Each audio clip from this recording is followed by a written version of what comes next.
अस्सलाम वालेकुम dear students. आज के लेक्चर नंबर 7 में मैं आपको खुशामदीद कहता हूं और आज के लेक्चर में जो है हम फंक्शंस के बारे में जानते हैं कि फंक्शंस जो है वो क्या होते हैं और फंक्शंस का कौन सा रोल होता है सी प्लस प्लस में।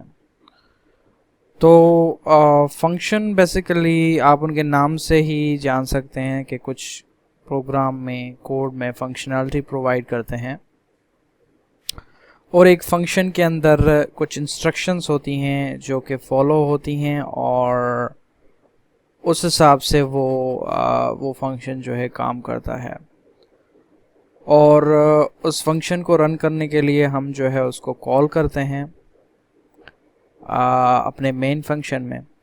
कुछ लेक्चर्स पहले मैंने आई थिंक फर्स्ट या सेकंड लेक्चर में मैंने आपको जो है वो इंट मेन जो ये हमारा फंक्शन है ये हमारे कोड का मेन फंक्शन होता है और जो भी प्रोसेसिंग होती है हमारे कोड पर कंप्यूटर के थ्रू वो मेन से शुरू होती है, जो हमारा मेन फंक्शन है उससे शुरू होती है। तो ये हमारा एक फंक्शन है, ठीक है, मेन फंक्शन है हमारा और यहाँ से ही हमारा कोड स्टार्ट होता है। तो अगर आज हम क्या करेंगे कि हम एक अपना फंक्शन बनाएंगे और उसका तरीक़ेकार ये होता है फंक्शन बनाने का कि हम पहले तो फंक्शन की रिटर्न टाइप डिफ़ाइन करते हैं, ठीक है। जैसे हम वेरिएबल डिक्लेयर करने के वक्त उसकी टाइप डिफ़ाइन करते हैं, जैसे कि इंटीजर हो गया, कैरेक्टर हो गया, स्ट्रिंग, डबल हो गया, ये आगे जाके मैं आपको बताऊंगा दूसरी टाइप्स भी। पर जो है फंक्शन की भी इसी तरह से टाइप्स होती हैं। अगर हम कोई फंक्शन ऐसा डिफ़ाइन कर रहे हैं कि जिसकी मदद से हमें कोई चीज़ रिटर्न में चाहिए, फॉर सपोज़ हमने एक कैलकुलेशन का फंक्शन बनाया जो कुछ चीज़ें कैलकुलेट करके हमें वैल्यू रिटर्न कर रहा है, तो उसके लिए हमें इंटीजर टाइप रखनी होगी उस फंक्शन की। और अगर हमारा फंक्शन कुछ भी रिटर्न नहीं कर रहा, फॉर सपोज़ कुछ डिस्प्ले करवा रहा है, तो उसके लिए हम कोई भी टाइप यूज़ नहीं करेंगे, उसके लिए हम यूज़ करेंगे वॉइड, ठीक है। उसका आप कुछ भी नाम रख सकते हैं, प्रिंट रख लें या फिर इसको आप इससे रख लें कि डिस्प्ले, ठीक है। और ये फंक्शन के पैरामीटर्स होते हैं जो कि बाद में इनके बीच में जो है कुछ एडिशनल अगर इंफॉर्मेशन अगर फंक्शन को चाहिए तो वो डाली जाती है। ये मैं आपको आगे जाके बताऊंगा ज़रूर, और अभी इसको जो है थोड़ा सा हम स्किप करते हैं। तो ये जी है फंक्शन को डिफ़ाइन करने का तरीका। पहले तो उसकी फंक्शन की रिटर्न टाइप, वॉइड मींस कि ये फंक्शन कुछ रिटर्न नहीं करेगा, और ये फंक्शन का नाम है, और ये फंक्शन के जो हैं पैरामीटर्स, और ये curly brackets, inside these curly brackets we will write instructions, ठीक है, जो फंक्शन काम करेगा। तो फर्स्ट यहाँ अभी के लिए तो मैं एक ऐसा फंक्शन बनाता हूँ जो कि कुछ चीज़ें डिस्प्ले करवा देगा हमें, ठीक है। तो यहाँ पर हम लगाते हैं, वो लगाते हैं,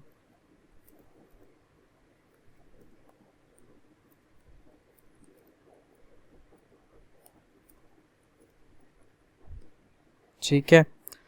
तो ये हमने लिख लिया। अब चलिए इसको रन करते हैं, ठीक है। और उसको रन करने के लिए हम क्या करेंगे कि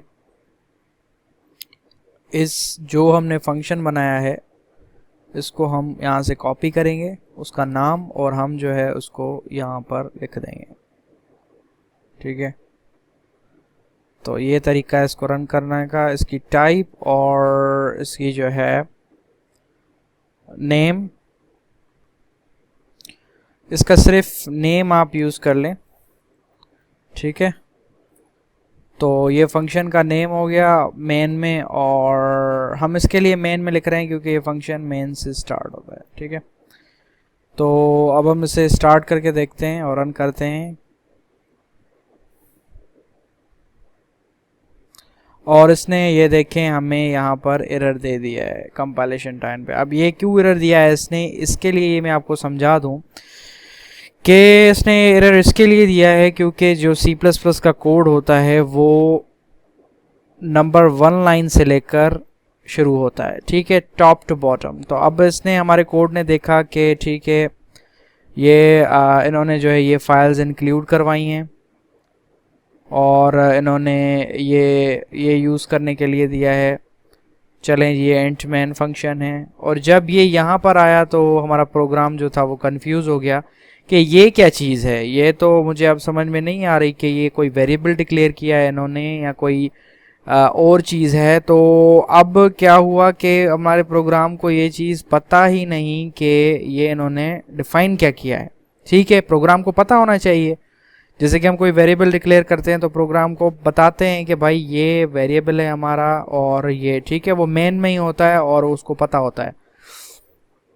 अब वो जब मेन में आया उसने डिस्प्ले को देखा, वो तो उसको तो वो रिलेटिव ही नहीं है उससे, वो कह रहा है कि भाई ये कौन सी चीज़ है, अब मैं कैसे रन करूं, तब उसने एरर दे दिया। अब इसको टैकल करने के लिए आपको कौन सी चीज़ करनी होगी, आपको क्या करना होगा कि सिंपली आपने जो भी फंक्शन बनाया है, इसके 2 मेथड्स हैं बेसिकली, ठीक है, जो भी आपने फंक्शन बनाया है आप इसको कॉपी करके यहाँ से इसको रख देंगे यहाँ पर अपना यूजिंग नेम स्पेस std के बाद, ठीक है, और यहाँ से आप इसको जो है ना कट कर देंगे नीचे से।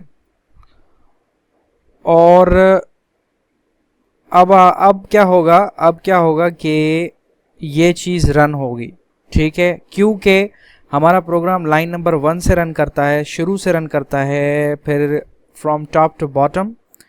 तो वो देखेगा कि भाई चलें इंक्लूड ये आईओ स्ट्रीम, चलें यूजिंग नेम स्पेस std। अब ये आएगा फंक्शन पे कि कहेगा void डिस्प्ले, भाई ये फंक्शन है और इसमें ये चीज़ें हैं, तो अगर ये ऐसी चीज़ कोई मुझे बाद में नज़र आती है तो मैं उसको रन करूँगा। तो जब वो इंट मेन में आता है डायरेक्टली, मतलब उसके बाद वो इंट मेन में आया है फर्स्ट फंक्शन जो हमारा मेन है रन कराने के लिए, तो वो देखेगा भाई डिस्प्ले, हाँ ये तो मुझे चीज़ पता है, पहले ये चीज़ मैं देख के आया तो उसको मैं रन करूँगा। अब जब हम इसे कंपाइल करेंगे, ठीक है जी, तो हम इसे कंपाइल करते हैं और ये कंपाइल हो गया। अब हम इसे रन करके देखते हैं, तो ये देखिए हमारे पास ये कोड रन हो चुका है, ठीक है, आई एम द टेक्स्ट जो मैं लिखा था, मतलब हमारा फंक्शन अब काम कर रहा है। पहले इसने एरर दिया क्योंकि उसको पता ही नहीं था कि डिस्प्ले क्या चीज़ है। और इसका दूसरा मेथड मैं आपको बता दूं कि अगर आप अपना फंक्शन जो है किसी भी वजह से ऊपर डिफाइन नहीं करना चाहते, जो आपने बनाया है, मतलब नेम स्पेस के ऊपर आप ये सारा का सारा नहीं लिखना चाहते, तो सिंपली आपने क्या करना है कि आपने अपना जो इसका ये वाला हिस्सा है, सिर्फ आप ये वाला यहाँ ऊपर डिफाइन कर सकते हैं, ठीक है। तो अब इसको डिफ़ाइन करने का तरीका ये है कि आप अपना जो पूरा का पूरा आपका जो फंक्शन है इसको आप पहले तो कॉपी करेंगे, वहीं रखेंगे मेन के बाहर, ठीक है, आपने इसको मेन के बाहर रख दिया। अब आपने क्या करना है कि ये सारा यहाँ से ख़त्म करना है और आपने क्या करना है कि अब इसको लास्ट में सेमीकोलन दे देना है, ठीक है।